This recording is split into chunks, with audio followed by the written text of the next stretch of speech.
the question is, why are you going to keep that quiet? To avoid a confrontation potentially over here, because it could affect your job. There's, fair things. But it goes back to fear for me. And I have said lately, and I don't know that this is actually the right mentality for me, but it's where I am. I find myself very frustrated being around people who live in fear. And I'm not saying, again, I'm not saying it's fair. I'm just saying, based on what I, went through personally and professionally, it's a choice. And when you choose to live in it, for example, running, like, let's say you want to run a half marathon.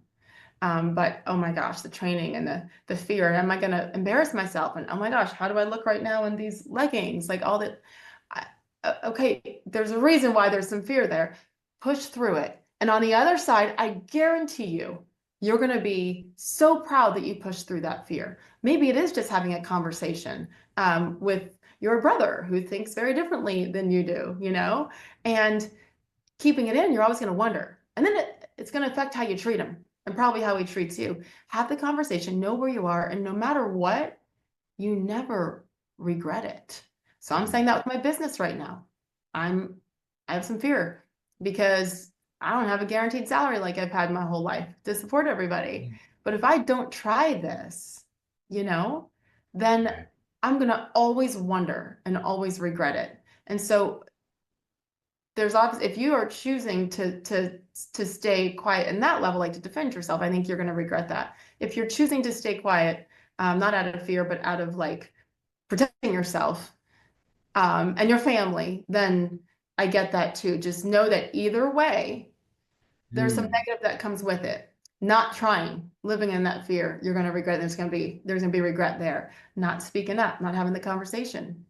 Sometimes there's regret there. And finally, on social media, again, like, it's amazing to me how, there is a current professional NBA head coach right now who is in my DMs every single day, sending me videos of why I'm wrong with my opinions on politics, like every single day. And it's amazing how he's allowed to have an opinion and attack and come at me, but I'm not, And so, at some point you have to make that decision. I've been really silent for a long time with him. And today I wrote him back. I'm like, enough. So I don't know. I think we went all over with that answer. Melinda, and I'm sorry if I didn't directly answer it. It was similar to Whitney's, I think, in some ways, right? Where it's like editing and filtering some things out and then making decisions as to when you're not gonna stay silent anymore and you're not going to, because just like this coach that's stalking me right now, I use that term lightly, but he's crazy that he can't get me to agree with him. And I'm like, get a life. But like, we all have a right to have an opinion and to even speak up about it. And it seems like it's been one-sided for a very long time. And now I do think things are changing a little bit. And if we don't make sure and change that, that's on us. We can't only be around people who we agree with. And we cannot allow others who don't agree with us to crush us. And that's why I eventually took that stand.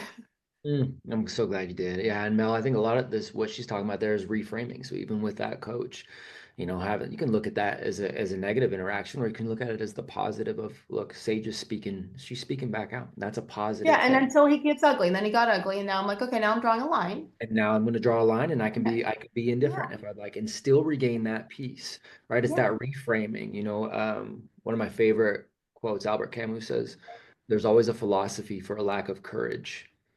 And really where that plays into, it's the majority of the time, it's us with the eloquent lies that we tell ourselves.